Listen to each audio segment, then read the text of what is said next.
Olá, bom dia, bem-vindos à nossa maratona de lives. Nesta quarta-feira, 8 de abril, Dia Mundial de Combate ao Câncer, o Grupo Oncoclínicas promove uma série de lives ao longo do dia com oncologistas de todo o Brasil para tirar dúvidas e dar orientações aos pacientes oncológicos sobre os cuidados durante a pandemia da Covid-19.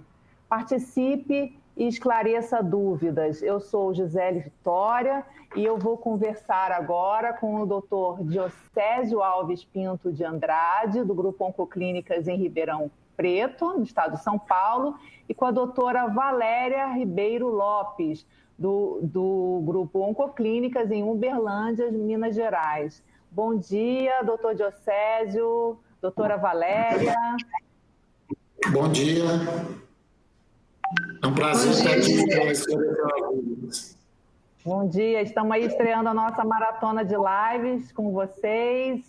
E eu queria primeiro perguntar, antes de mais nada, como está sendo essa vivência, essa experiência agora com os cuidados e esse período de pandemia do coronavírus, como vocês estão lidando com essa nova rotina com os pacientes oncológicos durante a pandemia. Doutor Diocésio, vamos começar com o senhor. Me conta como são as coisas aí em Ribeirão. Bom, primeiro tem que parabenizar o Grupo Oncoclínicas. Desde o início da crise, diariamente tem reuniões com os diretores técnicos para otimizar e uniformizar o que deve ser feito dentro das clínicas.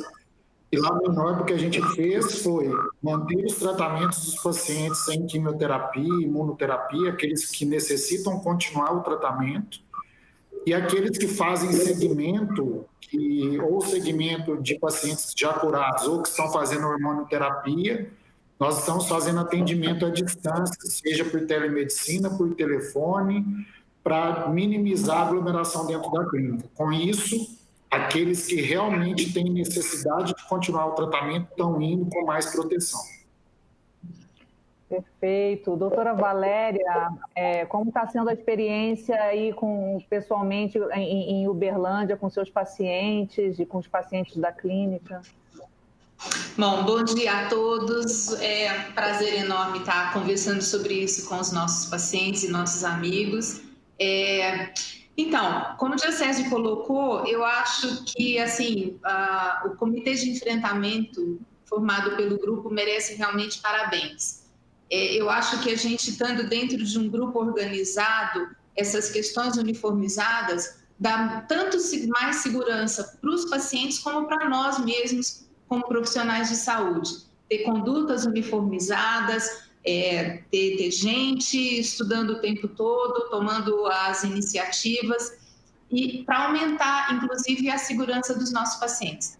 Eu acho importante colocar aqui que hoje, a clínica é um lugar seguro para que os pacientes possam vir. Estamos tomando todos os cuidados no sentido de higienização várias vezes por dia, no sentido de manter o distanciamento necessário de um paciente para outro, tomando cuidado com a triagem desses pacientes que estão chegando, para avaliar tanto os pacientes como os acompanhantes. Se algum deles apresenta sintoma de síndrome gripal, esses pacientes que chegam apresentando algum sintoma são orientados, eles têm um fluxo diferente dos pacientes que são assintomáticos. Então, eu acho muito importante, como o Diocésio colocou, deixar muito claro que a clínica é um local seguro para que os pacientes possam continuar o tratamento. Aqui também, como o Diocésio colocou, os pacientes que estão em acompanhamento, a gente está dando preferência para que eles sejam atendidos por telemedicina. Se eles não têm a necessidade de vir à clínica, estão sendo atendidos por telemedicina ou por telefone. Quem define esse padrão é o médico assistente, se ele pode ser atendido por telemedicina ou se pode ser só ter uma orientação por telefone. Mas os pacientes que estão em tratamento devem continuar o seu tratamento exceto se o médico encontra algum empecilho clínico que acha melhor não fazer. Mas, até que prova o contrário, todos os pacientes devem continuar o tratamento normalmente, Zé. Obrigada, doutora Valéria. Doutor Diocésio, nessa mesma linha que a doutora Valéria colocou agora, reforçando a importância dos tratamentos oncológicos prosseguirem durante a pandemia, o senhor poderia comentar assim, como o senhor poderia avaliar os efeitos de uma interrupção de um tratamento neste momento, né? A gente sabe que a doença não dá trégua, embora muitos estejam num dilema muito complexo de precisar se deslocar, existe toda uma questão de precaução, de prevenção ao contágio. Como que o senhor poderia avaliar esses efeitos numa interrupção de tratamento oncológico nesse momento? Eu acho que o nosso diretor técnico geral, o Dr. Bruno Ferrari, resumiu bem hoje numa matéria que saiu na Folha de São Paulo. O câncer não pode esperar 3 meses. Então, eu acho que é uma doença que não tem opção. E aí entra realmente a questão do grupo e protocolos muito bem realizados para minimizar os riscos. Isso tudo que a Valéria falou, contato telefônico prévio, diminuir o número de acompanhantes que comparecem à clínica, então você vai diminuir pessoas no contato da clínica, e os pacientes que não têm uma urgência, então não é que a gente está menosprezando os pacientes que estão em acompanhamento ou fazendo hormonioterapia, mas nesse momento, esse tipo de atendimento pode ser feito à distância. E lógico, se a gente detecta algum exame, alguma queixa que a gente avalia que é necessário, a gente orienta que ele venha à clínica também. Então, assim, é tudo muito novo, eu acho que é um tsunami que todo o mundo está passando, são mudanças constantes, assim, até uma semana atrás não precisava usar máscara, agora a gente já tem que usar máscara, então, assim, é uma dinâmica muito grande que está acontecendo, mas eu acho que a gente fica bem respaldado no Grupo Oncoclínicas em ter diariamente reuniões com o infectologista, a diretora clínica, os diretores técnicos para uniformemente definir as condutas que o grupo deve tomar. Perfeito. Doutora Valéria, algum comentário nessa linha, assim, a importância o que pode afetar num processo de resultado, de tratamento, num caso de interrupção por conta da pandemia? Então, ontem eu estava lendo uma coisa muito interessante. A pessoa falava assim que o Covid, ele realmente ele mata, mas ele mata em torno de 1%. Né? Agora, o que você me diz de um câncer de pulmão avançado sem tratamento? Né? Que chance um paciente com câncer avançado de pulmão sem tratamento tem de sobreviver? Então, o câncer, ele mata muito mais. Por isso que é muito importante a gente bater nessa tecla a todo momento. Venha para a clínica é um local seguro para você se tratar. Se você interromper o seu tratamento, você pode ter um dano irremediável na sua sobrevida. É muito importante a gente frisar isso a todo momento. A gente está tomando todos os cuidados, como o Diocésio falou, temos reuniões diárias, porque essas questões estão mudando diuturnamente. Hoje a orientação não é a mesma de ontem. Então, tem toda uma equipe, todo um comitê de enfrentamento acompanhando isso, para que a gente possa tomar as atitudes o mais precoce possível, para que o nosso paciente tenha toda a segurança em realizar esse tratamento. Certo? Perfeito.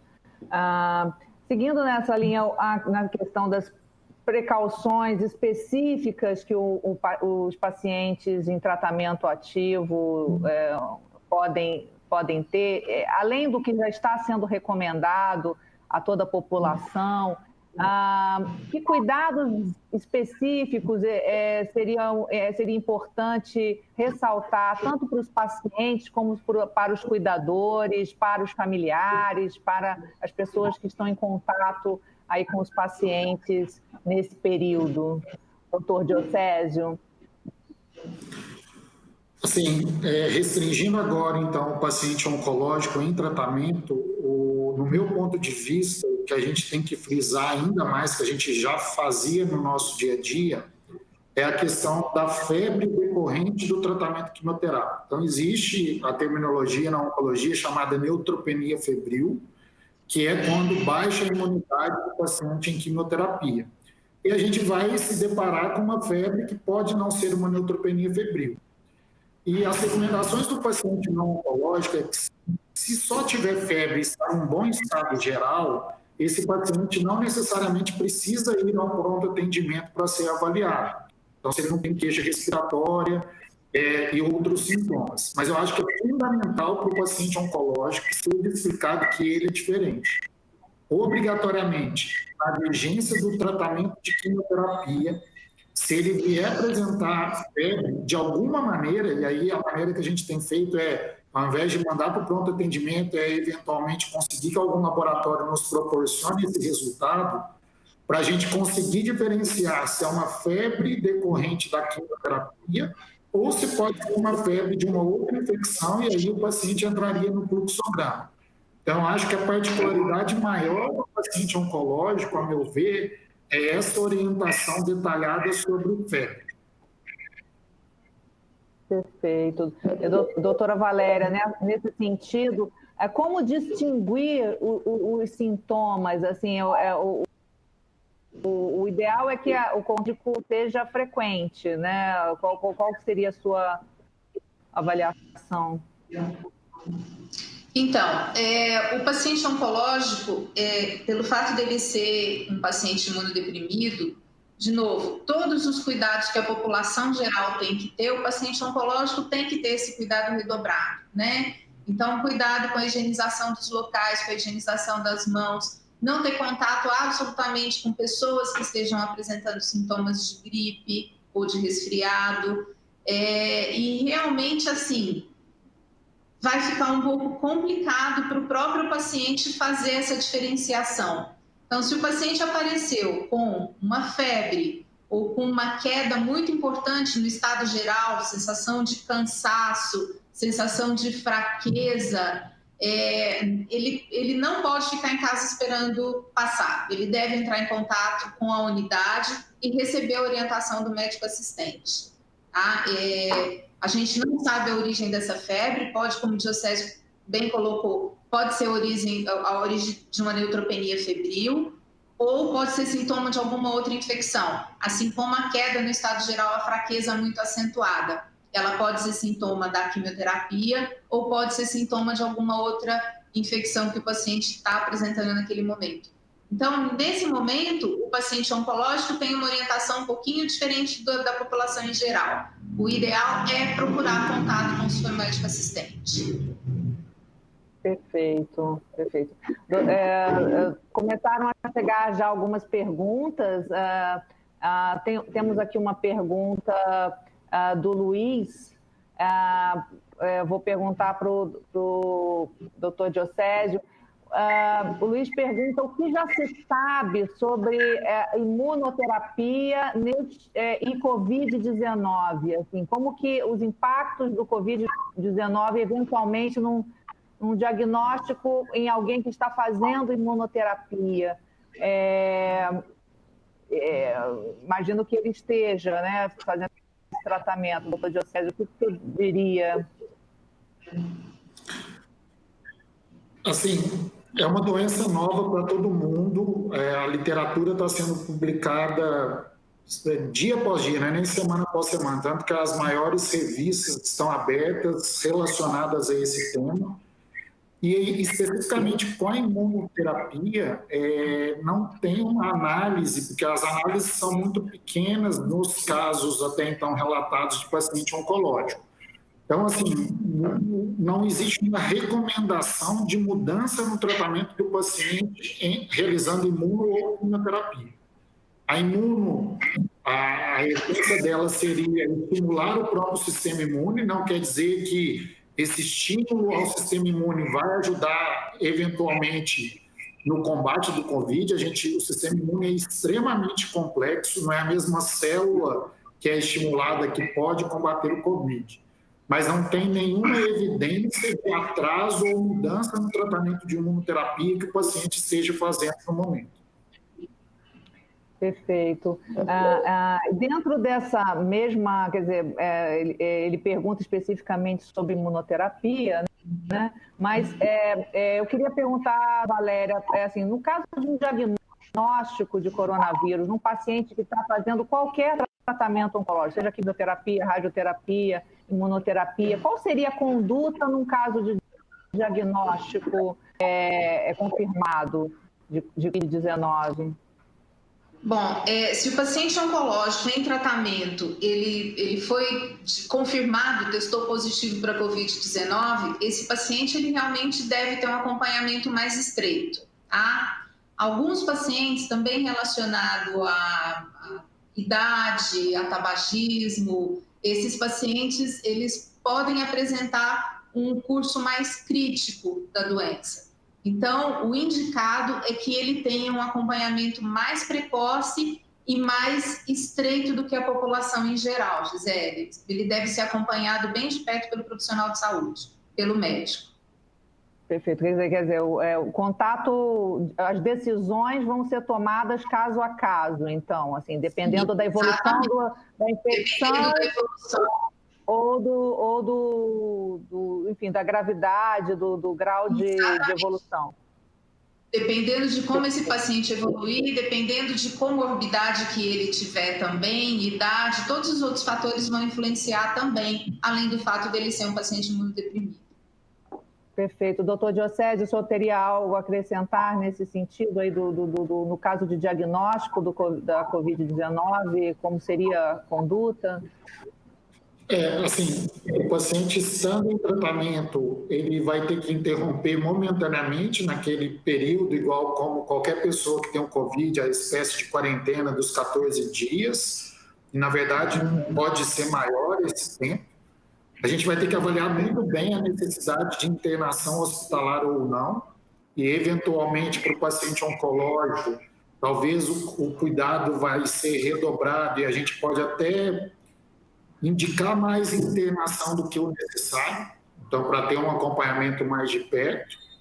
E a retomada do tratamento vai depender da resolução do quadro. Então, se o paciente evoluiu bem, passados os 14 dias, eventualmente tem a oportunidade de fazer o teste para ver que negativou a carga viral. Isso não é uma mandatória, é o ideal, mas não é uma mandatória. A gente não está conseguindo fazer teste nem para diagnosticar, que dirá para ver a resolução de um quadro de infecção. Aí o que vai ditar a retomada do tratamento é o estado geral do paciente de estar resolvida a infecção do Covid. Perfeito, perfeito. Aqui temos uma pergunta do Vitor. Na verdade, acho que vocês até já comentaram isso, mas acho que ele está querendo reafirmar, né? Ele pergunta se os pacientes que estão sendo tratados seguem passando por consulta com a equipe, como de rotina semanal agendada. Acho que ele quer confirmar isso, né? Doutor Diocésio, doutora Valéria, enfim, o que diremos ao Vitor aqui? As consultas seguem normais, agendadas? Como está sendo a rotina? Diocésio? Bom. Pode falar. Pode falar, doutora Valéria. Os pacientes, eles estão sendo avaliados aqui na clínica, eles estão sendo avaliados pelo médico assistente, se eles vão ser, se existe possibilidade de ser feito teleconsulta, tá? Ser feito consulta por telemedicina. O tratamento segue normalmente, não deve ser interrompido. As consultas dos pacientes, principalmente com medicação oral ou de controle clínico, elas vão ser avaliadas à medida do possível. A gente tenta fazer todas por teleconsulta para diminuir o fluxo de pessoas circulando dentro da clínica, ok? O objetivo é tornar isso seguro para todo mundo. É muito seguro para quem está recebendo a teleconsulta, tá? Isso já foi avaliado pelo médico assistente, o médico assistente já percebeu que pode ser feito por telemedicina sem nenhum prejuízo ao paciente, e a circulação na clínica, no local de tratamento, fica mais segura com um número menor de pacientes. Perfeito. Doutor Diocésio... Só complementando a Valéria, eu acho que o que o Vitor perguntou não tem a necessidade de semanal. Então, se o tratamento dele é a cada 3 semanas, a gente não mudou por causa do coronavírus uma vinda mais frequente desse paciente na clínica. A gente até está dando uma assistência maior, como a Valéria falou, mas por telefone, telemedicina. Então, não tem uma necessidade de toda semana o paciente, se não for protocolo semanal, do paciente comparecer semanalmente na clínica. Uhum. Nesse caso da telemedicina, né, que também é uma prática recente, como os pacientes estão sendo preparados para essa rotina? De alguma forma, isso até um pouco já acontece pelo WhatsApp, né? Mas como é que tem sido agora com esse momento, né, onde esse recurso que funciona como um grande aliado, né, nesse momento, tem acontecido na prática, doutora Valéria? A gente está entrando em contato com os pacientes, definindo, a gente tem o cuidado de definir qual é o paciente que está bem, que tem condição de ser acompanhado por telemedicina. O paciente é agendado, naquele determinado momento nós acionamos, ele entra em contato, é estabelecido uma conversa como essa que a gente está tendo. Então, o contato fica muito próximo, como se ele estivesse aqui. A gente consegue esclarecer todas as dúvidas, tanto relacionadas ao tratamento, como a exames laboratoriais, todas essas dúvidas a gente consegue esclarecer, e a gente tem observado que os pacientes têm ficado bastante satisfeitos, eles têm se sentido, sim, bastante seguros com esse acompanhamento. Não temos tido nenhuma questão. Tá sendo muito bacana essa experiência nova. Legal. Doutor Diocésio, isso de alguma forma também ajuda a entender a necessidade, por exemplo, sei lá, o paciente está numa conversa em telemedicina, se o senhor observa que ele precisa ser examinado, isso também é um facilitador, você ter a imagem ali do paciente, como que isso também ajuda como recurso para a avaliação de quem precisa efetivamente ir à clínica ser examinado? Eu acho assim, a telemedicina foi só uma regulamentação de algo que o oncologista já fazia no dia a dia. Acho que a especialidade de oncologia, todo paciente tem o celular do seu oncologista, e talvez a gente gaste mais tempo nessas orientações diárias do que propriamente até nas consultas do dia a dia. Mas agora regulamentado, a gente tem uma ferramenta de telemedicina, então ter a opção de ver eventualmente o paciente por vídeo.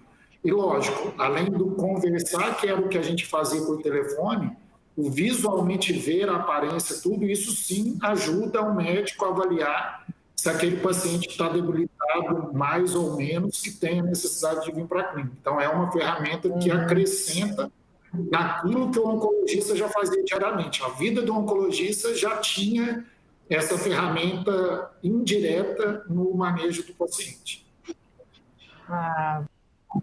Perfeito. Olha, a Michele mandou uma pergunta aqui. Ela quer saber a opinião dos especialistas, de vocês, sobre questão de cirurgia e pós-operatório. Qual é a melhor opção?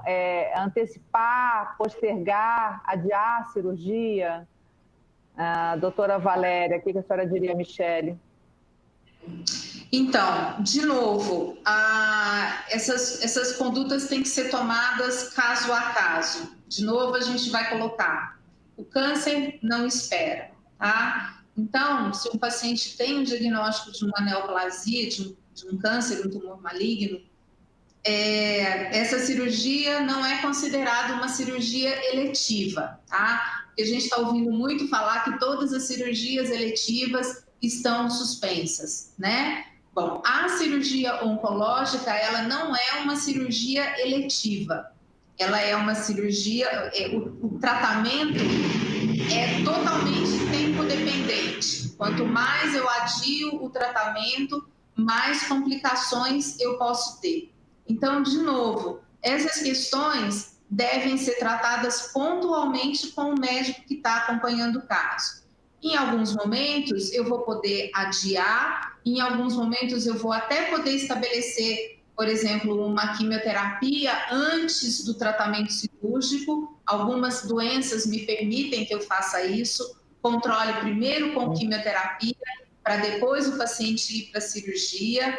Então, isso vai ter que ser acompanhado caso a caso, Gisele. Em alguns momentos, essas cirurgias podem ser sim postergadas, em outros momentos, não. Elas têm que ser feitas, elas não são consideradas cirurgias eletivas, por conta que o câncer não vai esperar a epidemia passar. Perfeito, doutor Diocésio. Eu acho que a Valéria resumiu bem. O único dado que saiu agora nessa semana, na segunda-feira, é uma série de 47 casos de diversas cirurgias, não são cirurgias oncológicas, e que parece que a evolução dos pacientes foi pior. Mas o que aventou nesse estudo? A questão de estar com o vírus incubado. Então, eu acho que é muito necessário, já é normalmente, mas mais agora, a discussão multidisciplinar. Então, talvez monitorar de perto esse paciente por 7 dias pré-cirurgia, para ver se ele não desenvolve sintomas relacionados ao coronavírus. E, lógico, existem os assintomáticos, esses a gente não vai conseguir interferir. Mas parece que o desfecho foi que parte desses pacientes estavam com vírus incubado, operaram, e aí no pós-operatório eles desenvolveram os sintomas do Covid na recuperação do procedimento cirúrgico. E aí o desfecho foi pior. Mas no caso oncológico, a alternativa foi o que a Valéria falou, é discutir com o oncologista, eventualmente inverter o tratamento, ao invés de começar por cirurgia, determinados tumores você pode começar por quimioterapia ou radioterapia. Perfeito. A gente já está aí com a presença do doutor Bruno Azevedo e do doutor Elcio Werneck de Curitiba. A gente vai continuar depois. Então, vamos encerrar com a nossa última pergunta tanto ao doutor Diocésio como à doutora Valéria, sobre o aspecto emocional dos pacientes, né? Assim, como que a gente, como manter a serenidade num momento de apreensão, num momento naturalmente que toda a população no mundo está em alerta para essa pandemia, né? O que o senhor recomendaria, doutor Diocésio, aí como mensagem final para os pacientes, para eles exercitarem o seu equilíbrio nesse momento? Assim, se nós que estamos saudáveis já estamos super preocupados, que dirá um paciente oncológico com diagnóstico de câncer que já tem toda essa carga emocional. Então, o que fica de mensagem, na minha opinião, façam contato, utilizem o máximo possível da equipe de oncologia que dá o suporte para essa doença. Será só com este contato, com essas informações, que o paciente não ficará prejudicado nem na ponta do tratamento, nem na desassistência de uma possível infecção. Então, acho que nós, oncologistas, que já ficamos à disposição da família e dos pacientes, neste momento de pandemia, a gente tem que ficar dobrada, como se o dia tivesse 48 horas, a gente à disposição para o paciente e para a família. Obrigada, doutor Diocésio. Doutora Valéria, qual a sua mensagem aí para os nossos pacientes nesse momento aí para mantermos a serenidade? Então, é um momento muito difícil para todo mundo, né, gente? Está todo mundo muito, muito preocupado, muito assustado. A mensagem é que, assim, nesse momento a gente tem que se cuidar bastante, que as pessoas que a gente ama fiquem longes, mas não distantes, né? Que seja feita essa proximidade com tanto recurso tecnológico que a gente tem, que as pessoas se conversem, que se abracem virtualmente. É muito importante a gente cuidar da alimentação, é muito importante as pessoas que já têm o hábito, mesmo aquelas que fazem tratamento oncológico, que têm o hábito de fazer uma atividade física, que continuem fazendo atividade física, mas dentro de casa, tá? Beber muita água e, por favor, utilizar a nossa equipe. A equipe multiprofissional está aí para dar todo o suporte. As nutricionistas, as psicólogas, elas estão fazendo atendimento online para poder acolher esses pacientes. Então, colocar o nosso serviço à disposição dos pacientes para que eles se sintam tranquilizados e acolhidos nesse momento. Muito obrigada, doutora Valéria, doutor Diocésio. Nós encerramos aqui essa live, já voltamos já agora com Curitiba, com o doutor Bruno e o doutor Elge. Obrigada, gente. Obrigada, tchau, tchau. Obrigada. Tchau, obrigado. Tchau, tchau.